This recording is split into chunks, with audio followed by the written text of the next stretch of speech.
Bonjour, c'est Ursule encore. On est le 20 février 2023.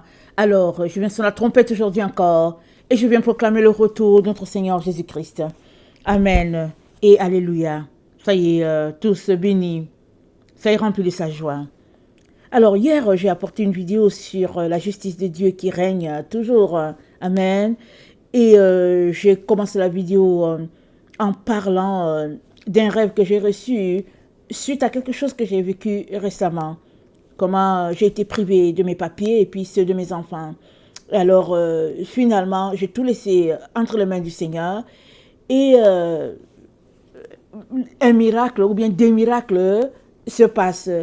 L'endroit où mon papier est arrivé, ou bien, en tout cas, peu importe, je me retrouve dans différentes maisons, dans différents pays, juste à cause de mon papier. Amen. Parce que ton papier, ton acte de naissance, ça te représente.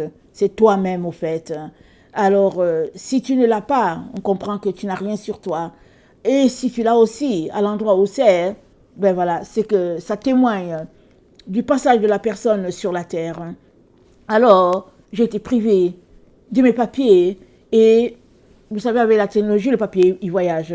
Il n'a pas besoin d'écrire une lettre, de le poster. Juste un screenshot et puis voilà, tout est là. Et voilà, dans ma vie privée, voilà, ma vie privée a été violée. Donc, le Seigneur, c'est comme ça que le Seigneur m'a expliqué tout le réseau mis en place par l'ennemi. D'abord pour enregistrer les enfants de Dieu dans différents endroits qu'ils ne veulent pas. Des réseaux chez les marabouts, les sorciers, pour prier, pour détruire la vie des enfants de Dieu. Un réseau pour voler les étoiles des enfants, leur lumière, afin que leur vie soit juste un échec. Et voilà ce que le Seigneur me révèle. Mais aujourd'hui, amen, quand j'ai fini mon temps avec le Seigneur, et puis j'étais tout simplement dans sa présence, amen, après avoir fini mon temps de prière et tout, le Seigneur est revenu, amen, sur le rêve. Et ici, il me vient vraiment de rendre grâce à Dieu parce que souvent, quand on reçoit un rêve, on se dit, c'est pour moi. Je ne veux pas le partager. Surtout moi, dans ma situation, c'était comme non, le rêve me concerne. Mais le Seigneur m'a demandé de le partager.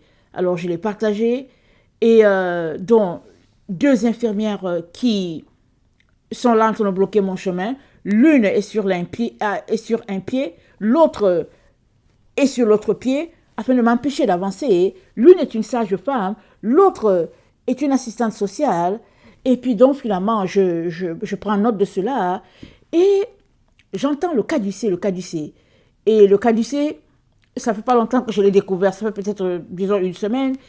Et quand le Seigneur me parle du caducée, il faisait référence au médecin. Il faisait référence au caducée du médecin, parce qu'il y a aussi celui du pharmacien et tout. Alors, ce matin donc, il me montre, le rêve n'était pas fini. Il achève sa révélation. Alors, les deux pieds, amen, un pied, une sage-femme, l'autre, une sage-femme qui représente aussi une infirmière, voilà, l'autre, service social, amen. Le caducée, le médecin, la tête, et le Seigneur m'avait montré que le système est tel que le médecin remplace Dieu dans la vie des gens, de telle sorte qu'il n'y a plus personne qui parle à Dieu, personne ne cherche Dieu, on est chez le médecin, dont le médecin remplace Dieu, et puis finalement aujourd'hui, le Seigneur me révèle que le corps, c'est son Église. Amen. Le corps de tous ces systèmes-là, c'est son Église. Comment? Alors, c'est là qu'il me révèle la supercherie. Amen. Le mensonge qui est tissé pour prendre l'Église de Jésus-Christ. Donc, le corps étant l'Église de Jésus-Christ, les deux femmes symbolisent deux corps de métier. Un corps, c'est les sciences sociales. L'autre, c'est toujours la médecine, c'est-à-dire que c'est l'aide aux médecins pour faire marcher ce système-là dans l'Église de Jésus-Christ.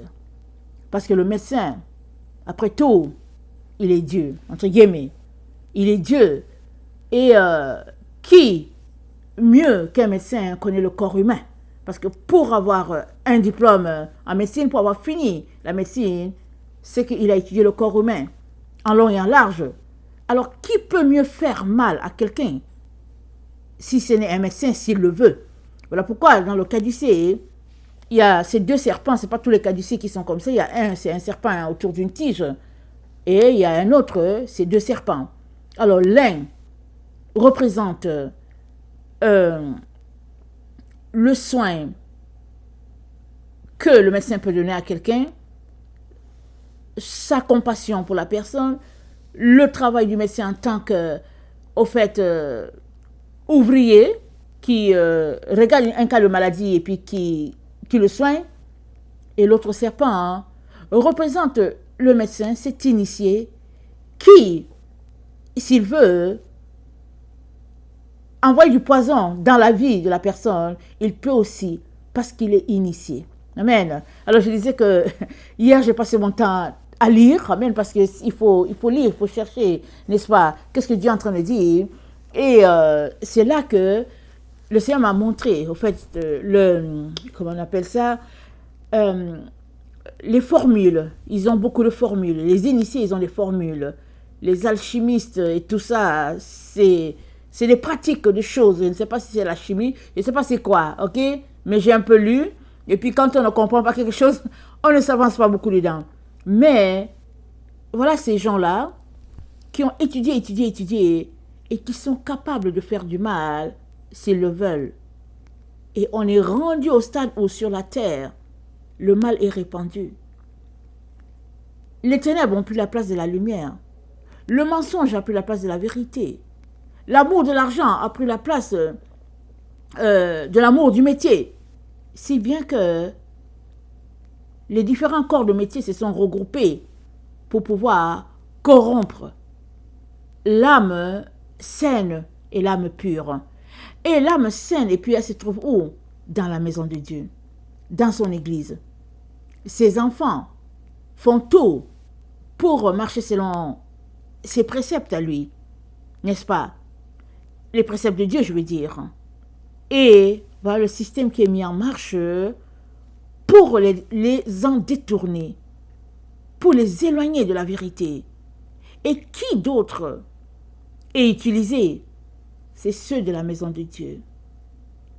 Vous savez, qui peut mieux éliminer une personne si ce n'est son ami, si c'est la personne la plus proche? La Bible dit, dans Matthieu 24, que l'amour du plus grand nombre se refroidira et les uns se trahiront les uns les autres. Le père trahira son fils et vice-versa. La fille trahira sa mère et vice-versa. Les frères se trahiront et les amis et tout. Voilà un peu. La traîtrise sera un peu partout. Et dans tout cela s'ajoute l'amour de l'argent. Les gens seront amis de l'argent, ennemis de Dieu. Les gens vont détester la sainte doctrine et ils vont se trouver une doctrine de démons. Tout ça, Paul en a parlé. On est en plein dans ce temps-là. Et c'est comme ça que ce matin, pendant que le Seigneur est en train de me montrer toutes ces choses-là, il ouvre, amen, ma compréhension pour me connecter à la deuxième bête d'Apocalypse 13. Et la deuxième bête d'Apocalypse 13, on en a souvent parlé et tout, et c'est normal qu'on en parle, on est dans ce temps, n'est-ce pas? Et le Seigneur me révèle que la deuxième bête d'Apocalypse 13, elle sort directement de l'Église. Directement. Allons-y la lire. C'est ça la révélation d'aujourd'hui. C'est ça, la toile d'araignée démasquée. C'est elle. Alors, quand le Seigneur te dit souvent de dire quelque chose, dis-le, parce que tu ne sais pas où il veut en venir. Moi, j'ai trouvé que le rêve, c'était pour moi, avec ces deux femmes, mais par obéissance, je l'ai apporté, et mon obéissance s'est ouverte sur une autre porte, et la porte de la révélation, de la deuxième bête d'Apocalypse 13. Alors, je vais commencer à lire à partir du verset 11. La première bête, elle se trouve dans Apocalypse 13, elle s'arrête à 10. La deuxième commence à 11. Alors, puis, je vis monter de la terre une autre bête qui avait 2 cornes, semblable à celle d'un agneau, et qui parlait comme un dragon. Elle exerçait toute l'autorité de la première bête en sa présence. Elle faisait que la terre et ses habitants adoraient la première bête dont la blessure mortelle avait été guérie. Elle opérait de grands prodiges, même jusqu'à faire descendre du feu du ciel sur la terre à la vue des hommes. Elle séduisait les habitants de la terre par les prodiges qui lui avaient été donnés d'opérer en présence de la bête, disant aux habitants de la terre de faire une image à la bête qui avait la blessure de l'épée et qui vivait. Et il lui fut donné d'animer l'image de la bête afin que l'image de la bête parle. Elle fit que tous ceux qui n'adoraient pas l'image de la bête fussent tués. Elle fit que tous, petits et grands, riches et pauvres, libres, esclaves, reçussent une marque sur leurs mains, droite ou sur leur front, et que personne ne put acheter ni vendre sans avoir la marque, le nom de la bête ou le nombre de son nom. C'est ici la persévérance, c'est ici la sagesse, que celui qui a de l'intelligence calcule le nombre de la bête, car c'est un nombre d'hommes, et son nombre est 6, 6, 6. Amen. La bête a 2 cornes, comme on vient de lire. 2 cornes comme les cornes d'agneau, ça dit. Vous savez que les agneaux, ils ont 2 petites cornes. C'est pas surtout quand c'est un jeune agneau, c'est 2 petites cornes. Et quand on va regarder dans la concordance grecque, l'agneau qui est ici, c'est une brebis. Amen. Avec 2 petites cornes. On va regarder le sens dans la concordance grecque. Dans la concordance grecque, le mot agneau ici, c'est le 7-2-1 et ça dit jeune agneau. Amen. Jeune brebis. Et nous savons qu'une jeune brebis, elle a 2 cornes, n'est-ce pas? Mais ce n'est pas des cornes hautes. Amen. Ce n'est pas des cornes hautes, mais c'est des cornes qu'on distingue bien. Il y a 2. Parce qu'il n'y a rien de plus doux qu'un agneau, n'est-ce pas? Il n'y a rien de plus attrayant, rassurant qu'un agneau. On sait qu'un agneau, il est inoffensif. Et souvent même, quand le berger est tellement proche de ses agneaux, l'agneau a toute tendance à venir vers le berger, vers les personnes de la maison, parce que il baigne dans une atmosphère d'amour. Donc voilà un peu ce que Jean a vu.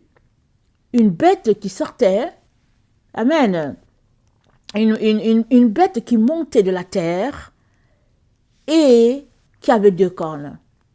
Alors, la concordance grecque nous dit, c'est un agneau, c'est un jeune agneau, hargnon, et puis, la bête, elle monte de la terre.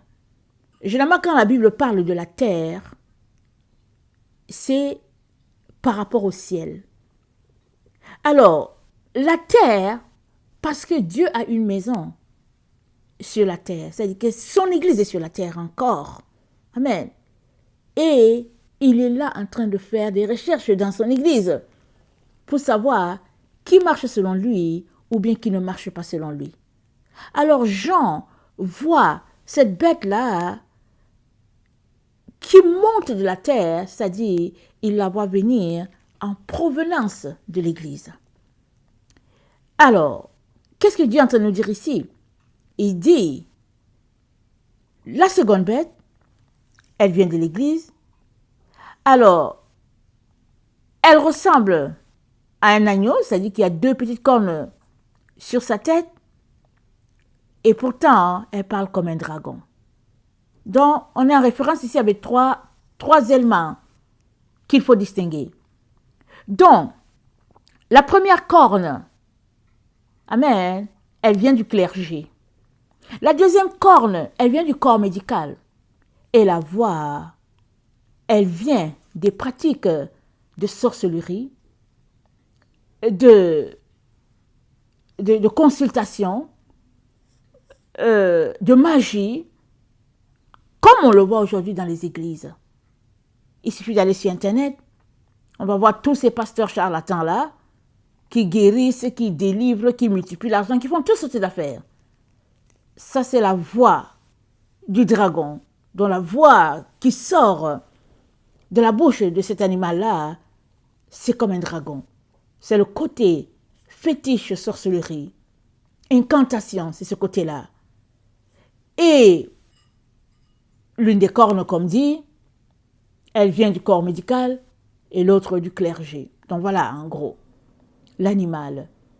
Et comme on l'a vu, cet animal, il faut qu'il marche, n'est-ce pas? Il faut qu'il fonctionne. Il faut qu'il entre dans le système. Voilà pourquoi c'est dit au verset 12. Elle exerçait toute l'autorité de la première bête. Mais où est la première bête? La première bête, c'est Apocalypse 13, 1. Amen. Elle est décrite là. Mais elle vient d'où? Cette bête-là, elle a 2 grosses cornes. Une corne, elle contient 10 têtes. C'est les têtes des rois, des présidents. Une autre corne, elle contient 7 têtes, des têtes de blasphème, c'est-à-dire qu'il y a des personnes qui sont là, et d'elle sort, amen, une petite tête qui se distingue. C'est-à-dire la personne qui se distingue de manière, l'entité qui se distingue et puis qui possède, amen, la force spirituelle pour que ce système soit. Amen. Et quand nous lisons Daniel 7, nous savons qu'il s'agit de 10 rois, amen, en train de travailler ensemble pour pouvoir soumettre l'humanité. Et ça fait longtemps qu'on est dans ce système-là qui s'abat sur le peuple. Et le moment culminant de ce système, c'est quand une certaine maladie a été annoncée en 2020. Et c'est là que tout le monde s'est réveillé à tout ce qui se passe sur la terre. Comment, au fait, dans le fond, on peut faire ce qu'on veut parce que on était bloqué d'une part ou d'une autre par des règles et des lois fixées par les différentes autorités. Et évidemment, lors de l'annonce de cette maladie, les autorités sont sorties parce qu'il faudrait couper avec l'ancienne manière de fonctionner. Comment le peuple, le pays fonctionnait-il avant? C'est-à-dire que l'humanité, comment fonctionnait-elle avant? C'est que soit elle était basée sur le système de la Bible, soit elle était basée sur le système du Coran, soit elle était basée sur le système du Torah ou du Talmud. C'est-à-dire, c'était une façon de faire par rapport à la religion en place parce que l'être humain avait une certaine crainte de Dieu dans ce temps-là. Et maintenant, ce n'est plus ça. Alors, les différentes autorités sont sorties pour parler de la maladie, de cette bête-là, ce qui fait que ils se retrouvent, je parle de la première bête, n'est-ce pas, d'Apocalypse 13, ils se retrouvent du côté autorité des diacônes, et de l'autre côté, il y avait 7 têtes qui sont des têtes de blasphème. Et après, il y a, au fait, l'animal même en tant que tel qui est décrit. Il avait tantôt les caractéristiques du premier animal de Daniel, tantôt les caractéristiques du deuxième animal de Daniel, tantôt les caractéristiques du troisième animal de Daniel, et c'est ça qui forme le quatrième royaume de Daniel, amen, qui est là actif dans notre temps. Et c'est ça. Et ce royaume-là actif a été mis en place par les autorités politiques et religieuses, mais de façon discrète. Et maintenant, ce royaume-là, le royaume de Daniel, tel que Daniel l'a décrit, le 7e, je lis dans Daniel 7, alors ce royaume-là décrit par Daniel a une image. Et c'est-à-dire les royaumes sont en train de se chevaucher, n'est-ce pas? Parce que bientôt, ce 4e royaume, tel que décrit dans Apocalypse 13, verset 1, il passera. Il passera tout simplement. Et il sera remplacé par son image, qui est Daniel 8, amen. Et le Seigneur nous présente aujourd'hui l'animal de Daniel 8, qui est formé, au fait, pour la plupart de ses enfants à lui. C'est ça. Ses enfants, ceux-là qui ont ouvert leur bouche pour lui dire « je te donne ma vie », qui ont ouvert leur bouche pour dire « ma vie sans toi n'a pas de sens », qui se sont fait baptiser, ceux-là qui servent Dieu, qui ont déclaré que oui, ils jurent sous un serment, les médecins, les médecins, ils déclarent sous un serment, avant de commencer à exercer, ils déclarent sous serment qu'ils vont marcher en respect, vraiment, de l'honneur de la personne, pour prendre soin de la personne. Voilà, ces deux groupes-là. Déclarer sous serment qu'ils vont s'occuper du métier. Et les voilà regroupés pour pouvoir détruire la maison que Dieu a acquise pour eux. La maison que Dieu a préparée pour eux. Et c'est eux que Dieu amène aujourd'hui en surface pour qu'on puisse bien constater ce qui se passe dans sa maison. Alléluia. Mais au fait, si on regarde bien autour de nous, on va entendre ces slogans-là qui sont sortis ces derniers temps. Oh oui, au fait, la vraie marque arrive. Des pasteurs qui sortent, qui disent la vraie marque arrive. Des médecins qui sortent, qui disent que non, mais pas besoin. Non, pas besoin. Ça, c'est-à-dire que c'est pas grave, ce truc-là, tout le monde a besoin parce que ça donne un système, ça fortifie ton système immunitaire. Toutes sortes de mensonges sortant de la bouche des personnes qui sont supposées dire la vérité, sont supposées se battre pour la protection du patient ou bien de la brebis. Ce sont ces personnes-là qui sortent pour se joindre au système et mentir ouvertement. Et c'est ça le pouvoir de la séduction que notre Dieu a affiché dans Matthieu 24. Quand les disciples ont demandé à Jésus-Christ quand est-ce que viendrait la fin, il a dit, pourvu que vous ne soyez pas séduits. Paul a dit, ne soyez séduits d'aucune manière. Et comme ces deux corps de métier sont des métiers honorables, je ne sais pas si je peux dire le pastorat c'est aussi un métier, peut-être, excusez-moi pour mon ignorance. Alors, c'est des métiers honorables. Les gens respectent beaucoup les pasteurs, les gens respectent beaucoup les médecins. Et ce n'est pas de là qu'un mensonge doit venir. Malheureusement, le mensonge sort de là. Voilà la deuxième bête d'Apocalypse 13. Et tous ceux-là, du corps médical, qui ont refusé de se joindre au système, ils sont tout simplement exclus, ils sont méprisés par les autres. Alors, avec l'annonce de cette maladie, il fallait quelqu'un pour organiser tous les autres médecins. Alors, une personne est désignée et tout le monde doit se plier à sa parole. On se rappelle qu'au début, il y avait des groupes différents qui se formaient, qui venaient dire « ce n'est pas vrai ». Eux, ils se formaient pour répandre la vérité. Très, très vite, ils ont été menacés. Et peut-être certains ont-ils été exclus, je ne sais pas, parce que sur Internet, au début de cette maladie-là, il y avait des frottements entre les groupes de médecins.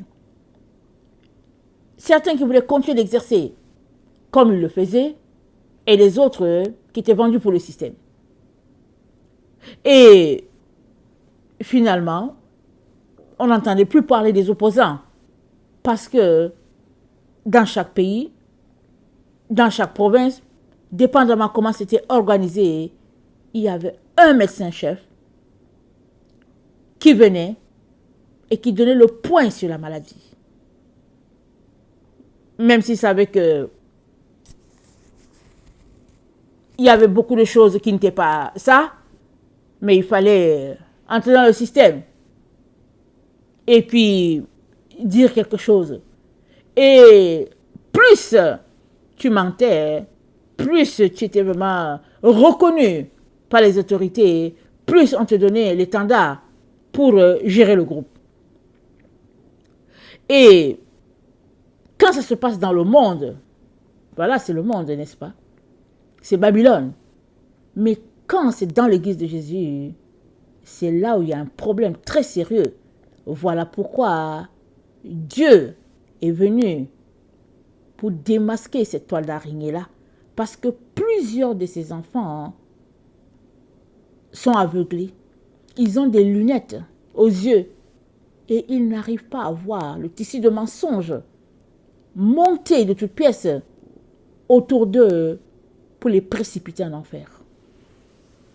Il y a plusieurs qui ont une façon de vivre, qui disent non, moi je veux rester dans mes principes. Et il y a d'autres encore qui ont passé le temps à mettre leur foi dans leurs pasteurs, dans leurs différentes autorités. Et ces différentes autorités ont souvent appelé les membres du corps médical pour des conférences, pour vraiment dissiper la crainte de certains. Et dans ces différentes conférences qui sont tenues dans plusieurs églises, il a été rapporté que si tu aimes ton frère, alors par respect pour ton frère, tu devrais prendre le liquide, par respect pour ton frère, parce que c'est ça aussi une marque d'amour. Plusieurs sont tombés dans la soupe. Et puis, donc voilà. Et cet animal qui est docile, cette deuxième bête qui est docile, qui au fait n'a pas l'air de faire du mal, est une bête à craindre et à fuir parce qu'elle parle comme le dragon. C'est-à-dire, elle est vendue à la cause du dragon, de l'adversaire. Et Jésus-Christ a dit quoi? Il a dit, votre adversaire rôde comme un lion rugissant, cherchant qui il va dévorer. Et la deuxième bête n'est autre que, encore une autre facette de l'adversaire. Et combien de personnes cette bête a-t-elle déjà dévoré? Ça, c'est une question. Et combien de personnes dévorera-t-elle encore? Parce que on est encore là. Amen. On est encore là avec plusieurs choses qui vont se déballer sous nos yeux. Amen. Sur cette terre, je veux dire.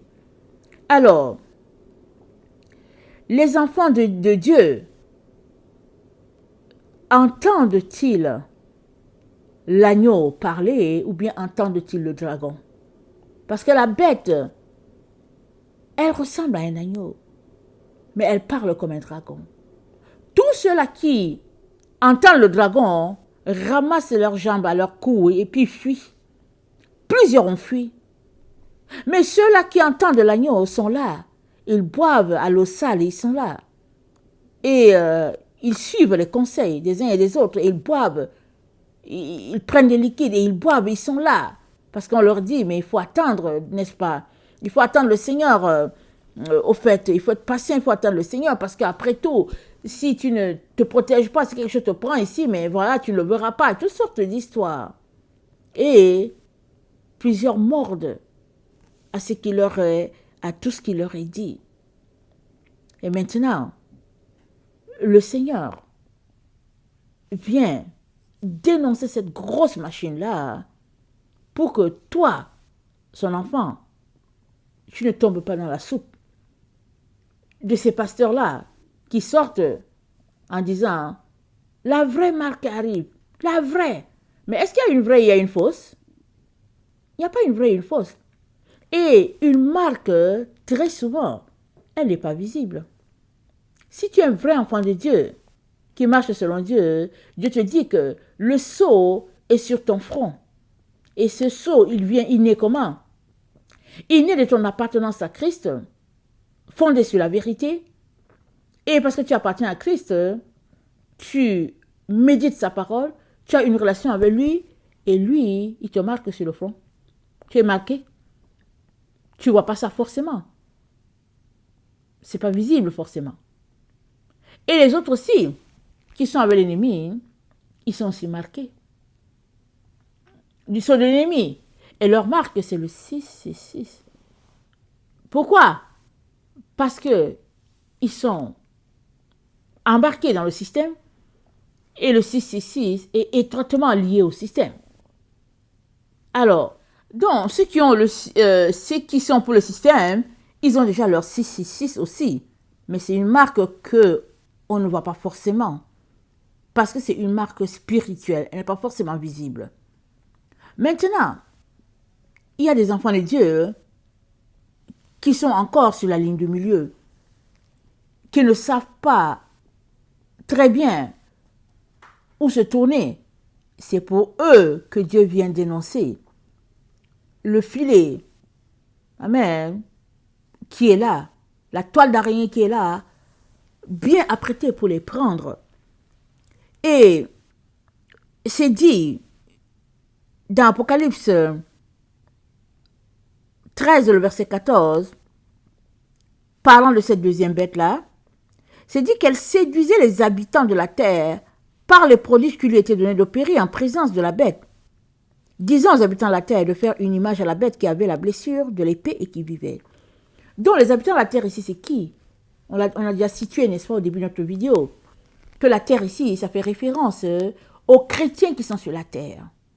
Ça fait référence aux chrétiens qui sont sur la terre. Alors, dans cette deuxième bête, elle faisait des miracles. Et on sait tous les miracles qui se passent avec ces pasteurs qui sont versés vers les choses occultes. Amen. Donc, elle faisait des miracles, disant aux habitants de la terre de faire une image à la bête, c'est-à-dire de donner leur opinion sur l'image de la bête. Parce que l'image de la bête, amen, est là, comment dire, l'idole, voilà, c'est l'idole que tout le monde sera appelé à adorer. Alors, adorer, ça a plusieurs fonctions, ça a plusieurs synonymes, voilà. Tu peux être en train d'adorer parce que tu t'es mis à genoux devant la personne. Tu peux être en train d'adorer la personne parce que tu l'admires. Tu peux être en train d'adorer la personne parce que tu ne fais que parler de la personne. Tu peux être en train d'adorer la personne parce que la personne te contrôle et parce qu'elle te contrôle, tu la sers. Tout ça, ça fait partie des adorations que on peut offrir à l'ennemi sans le savoir. Alors, cette deuxième bête donc avait une grande mission. Sa mission, c'était de séduire les habitants de la terre et de les conduire loin de Dieu. Voilà pourquoi Dieu dénonce tout ce qui se passe, les registres, les réseaux, en tout cas, tout ce qui est mis en place pour voler l'identité des gens, toutes sortes de manigances, toutes sortes de pratiques liées vers le mensonge, bien tournées vers le mensonge, afin de détourner les enfants de Dieu du chemin de la vérité. Et notre Dieu nous met en garde, nous disant de faire très attention. Parce que dans Apocalypse 14, le verset 9, c'est dit, et un autre, un troisième ange, les suivit en disant d'une voix forte, si quelqu'un adore la bête et son image, et reçoit une marque sur son front ou sur sa main, il boira lui aussi le vin de la fureur de Dieu versé sans mélange dans la coupe de sa colère. Et il sera tourmenté dans le feu et le soufre devant les saints anges et devant l'agneau. Donc, toute personne qui adore la bête ou son image, elle sera tourmentée. Et comme tu ne sais pas c'est qui la bête ou bien c'est quoi la bête, te voilà, tu peux te retrouver pris. Et Dieu te dit, la bête, c'est tout un système mis en place une association, un travail de collaboration entre le clergé, entre le corps médical, pour pouvoir nuire à son église, à lui. Amen. Alors, dans Marc 4, notre Seigneur nous a dit, il nous a mis en garde. Voilà pourquoi il y a certaines choses qui arrivent et puis on n'a pas le contrôle. Dans Marc 4, voilà ce que dit notre Dieu, notre Rédempteur. Le verset 21, il leur dit encore, apporte-t-on la lampe pour la mettre sous le boisseau ou sous le lit? N'est-ce pas pour la mettre sur le chandelier? Car il n'est rien de caché qui ne doive être découvert, rien de secret qui ne doive être mis à jour. Si quelqu'un a des oreilles pour entendre, qu'il entende. Il leur dit encore, prenez garde à ce que vous entendez. On vous mesurera avec la mesure dont vous serez servi et on y ajoutera pour vous. Donc, si tu as mesuré dans le sens positif, voilà, on y ajoutera pour toi dans le sens positif. Si tu as mesuré dans le sens négatif, dans l'ensemble Z, voilà, on en retranchera dans le sens contraire. Parce que c'est ça un peu la mesure de notre Père pour récompenser ses enfants. Alors, il n'y a rien de caché qui ne sera découvert. Alors, ce réseau-là, cette toile d'araignée-là est cachée. Elle est cachée dans l'église de Jésus-Christ sur toute la terre. On ne la voit pas forcément. On ne voit pas cette toile d'araignée. Parce qu'ils sont des enfants de Dieu. Leur relation est basée sur la confiance mutuelle les uns envers les autres. Et ils se disent que, bon, voilà, ils se disent que Dieu est au contrôle. Et ils ne vont pas très loin pour leur recherche. Oh, le Seigneur veut que tu ailles loin. Parce que à quoi servira-t-il à un homme de gagner le monde entier si son âme était perdue? Le Seigneur veut que tu ailles plus loin. Il vient te donner des éléments pour te prouver le temps dans lequel tu es. Et te donner de pouvoir jeter toutes ces choses-là que tu observes et qui sont contre Dieu. Il te demande de jeter cela. Et il te demande d'amener à la surface toutes ces choses que tu fais en secret. Il te demande d'amener ça en surface parce qu'il n'y a rien de caché qui ne sera découvert. On est dans le temps. Dieu va faire sortir ce qui est caché. Et c'est plus facile si toi-même, tu vas déjà de l'avant pour pouvoir fixer ta relation avec le Seigneur Jésus. Très, très important. Et, excusez-moi.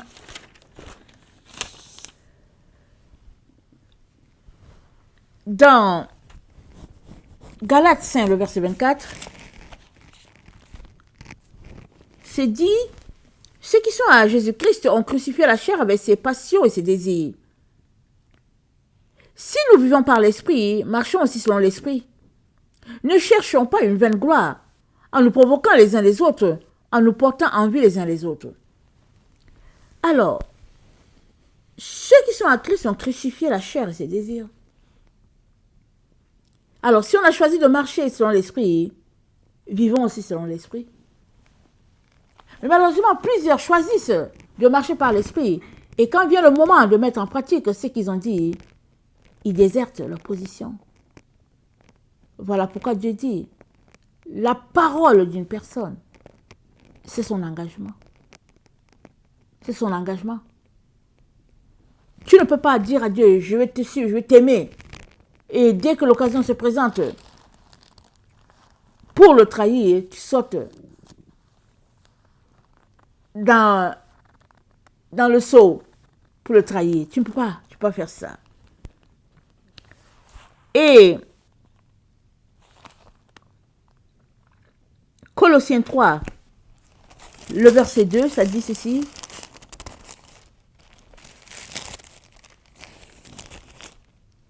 Excusez-moi. Colossiens 3, le verset 2, ça dit « Affectionnez-vous des choses d'en haut et non de celles qui sont sur la terre, car vous êtes morts et votre vie est cachée en Christ. » Votre vie est cachée avec Christ en Dieu. Nous sommes appelés à nous affectionner des choses d'en haut Comme ça, les pièges de l'ennemi, nous ne serons pas pris dans les pièges de l'ennemi. Parce que tout de suite, quand on nous offrira les choses de la terre, on verra tout de suite que c'est un piège. Dans Matthieu 6, le verset 19,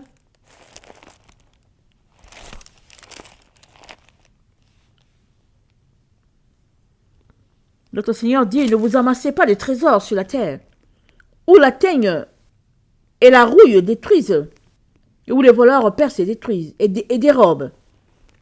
Mais amassez-vous des trésors dans le ciel, où la teigne et la rouille ne détruisent point, où les voleurs ne percent ni ne dérobent. Car là où est ton trésor, là aussi sera ton cœur. L'œil est la lampe du corps, si ton œil est en bon état, tout ton corps sera éclairé. Mais si ton œil est en mauvais état, tout ton corps sera dans les ténèbres. Si donc les ténèbres qui sont en toi, si donc la lumière qui est en toi est ténèbres, combien seront grandes tes ténèbres? Quelle est ta lumière? Quelle est ta compréhension du temps dans lequel nous sommes? Quelle est ta compréhension du liquide, de tout ce qui se passe sur la terre par rapport à la venue du Seigneur? Quelle est ta compréhension? Parce que ta compréhension, qui est comme ton troisième œil, c'est-à-dire ta conscience, voilà, elle est éclairée ou bien elle est fermée. Et si elle est éclairée, elle t'aidera à arriver à bon port. Mais si elle n'est pas éclairée, c'est tout simplement difficile, n'est-ce pas? Et Jésus-Christ te dit, si ton œil est en mauvais état, tu ne peux pas bien voir. Et la séduction consiste à brouiller nos yeux. Elle consiste à brouiller l'éclairage que Dieu nous donne afin qu'on puisse tomber dans le trou. C'est ça la séduction. Et Dieu aimerait tout simplement que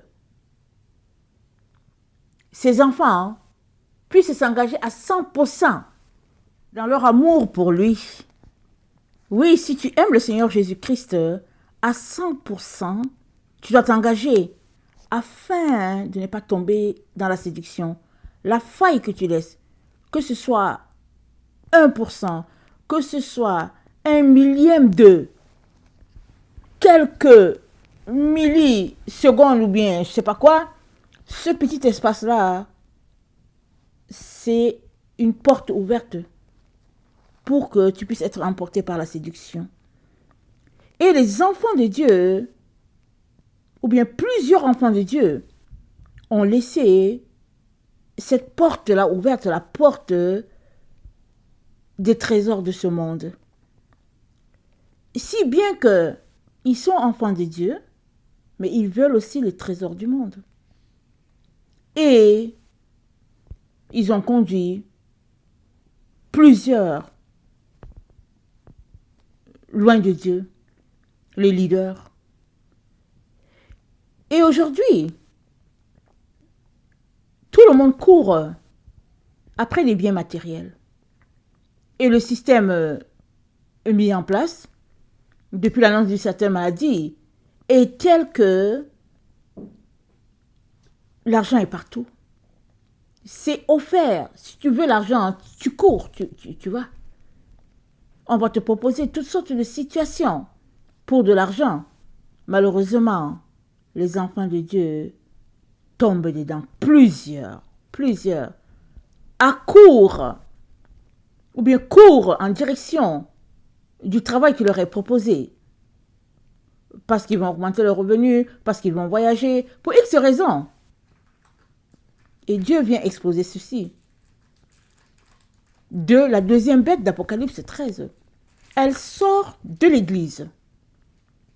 Elle a le cachet à 100% de l'église. Parce que ce sont les enfants de Dieu qui forment cette bête-là. Oui, les enfants de Dieu forment cette bête-là. Le clergé, le corps de la santé, et tous ceux-là qui sont versés dans les sciences occultes.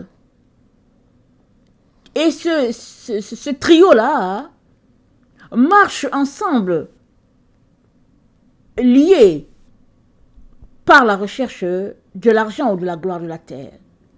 C'est ça que Dieu expose aujourd'hui. Parce que il n'y a rien de caché qui ne sera exposé.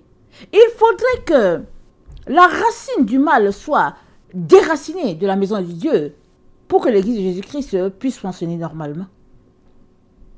Et Dieu te demande où est-ce que tu te trouves. Où est ta place dans ce trio? Parce que ce trio est formé comme pas un remplacement, c'est-à-dire que ça rappelle la Trinité, n'est-ce pas? Ça rappelle la Trinité. Mais où te trouves-tu dans ça? Parce que si ton cœur est porté dans les biens de ce monde, c'est dit, là où est ton trésor, là aussi sera ton cœur. C'est-à-dire que ton cœur n'est pas avec Jésus. Ton cœur est là où il y a ton trésor. Et malheureusement, les choses sont présentées subtilement. Au nom d'une certaine maladie, il y a des gens qui ont eu peur, qui ont couru pour se mettre en sécurité. Au nom d'une certaine maladie, il y a des gens qui ont assuré, au fait, leur avenir d'une manière quelconque. Mais, hélas, la supercherie continue. Le but en arrière, c'est de déloger ton étoile de l'endroit où elle est pour te précipiter. Alors que tu fais tous tes efforts pour chercher ton Dieu, pour demeurer dans la sainteté devant Dieu, il y a un autre groupe qui est là, dans la même maison que toi. Je veux dire la maison du Père. Dans la même enceinte que toi. Je veux dire l'Église de Jésus-Christ. Il y a un autre groupe qui est là, qui met en place des plans pour savoir comment te faire chuter. Et Dieu donc, amen, te demande aujourd'hui de choisir clairement. Parce qu'à coup sûr, si tu restes dans ce système, tu seras précipité, loin de la maison de Dieu. Parce que les temps sont écoulés. Il n'y a plus de temps. Il n'y a que le temps de la destruction qui sonne. Et tu n'auras pas le temps de te préparer. Si tu ne l'as pas déjà fait, tu n'auras pas le temps de te préparer. Tu n'as que le temps pour courir au pied de la croix, pour venir pleurer, pour demander repentance, repentance, et puis dire à Dieu de te sauver. Et ramasser tes jambes à ton cou pour mettre ta vie en sécurité. Parce que la deuxième bête, elle sort. Amen. De la maison de Dieu, comme on peut dire.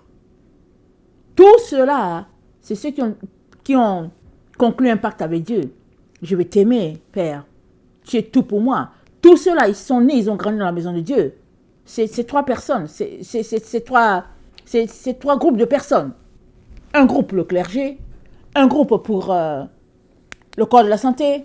Un groupe pour les fétichés, la sorcellerie. Ils ont tous grandi dans la maison de Dieu. C'est ce groupe-là que Dieu expose. Et finalement, ils se tendent la main. Ils sont unis, amen, pour former un seul corps, unis, amen, par les richesses de ce monde.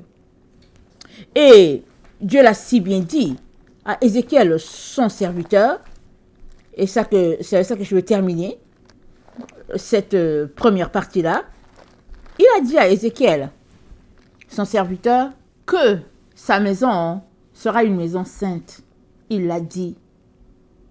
Et dans Ézéchiel 43, le verset 6, c'est dit, « J'entendis quelqu'un qui me parlait depuis la maison. Un homme se tenait près de moi.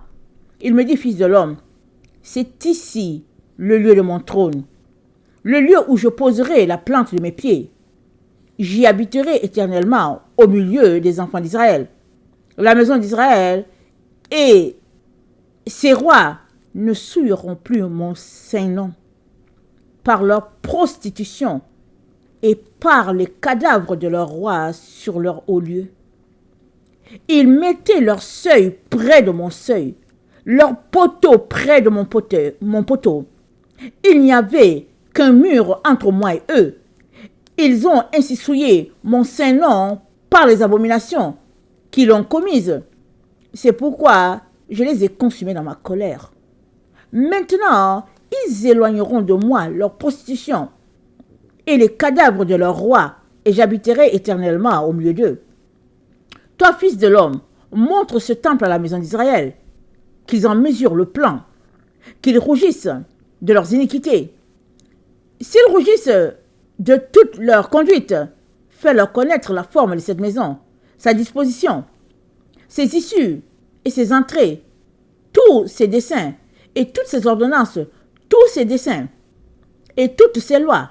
Mets-en la description sous leurs yeux, afin qu'ils gardent sous ses desseins et toutes ses ordonnances, et qu'ils s'y conforment dans l'exécution.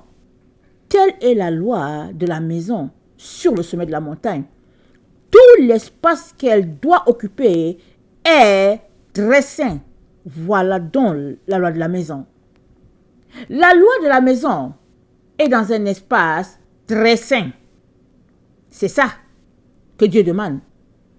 Il est donc hors de question que, alors que tu as choisi de marcher avec le Dieu d'Israël, alors que il est en train d'assembler ses enfants pour les mettre en sécurité pointant le millénium, toi tu sois toujours là, en train de marcher selon le système, dans toutes les souillures, et souhaiter de rester dans la maison de Dieu. Non, tu ne resteras pas dans la maison de Dieu si tu ne te répands pas.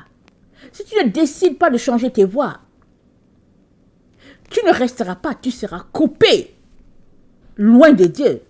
Tu brûleras en enfer. Voilà pourquoi Dieu vient encore aujourd'hui pour te dire, sors rapidement de ces pratiques vraiment nébuleuses, de ces pratiques abominables. Sors. Et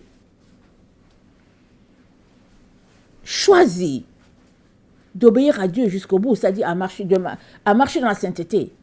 Et il t'aidera à tout nettoyer. Et il t'aidera à te réconcilier avec Dieu ton Père. Voilà un peu ce que Dieu te présente aujourd'hui avec la deuxième bête d'Apocalypse 13. Que le Seigneur bénisse sa parole. Amen.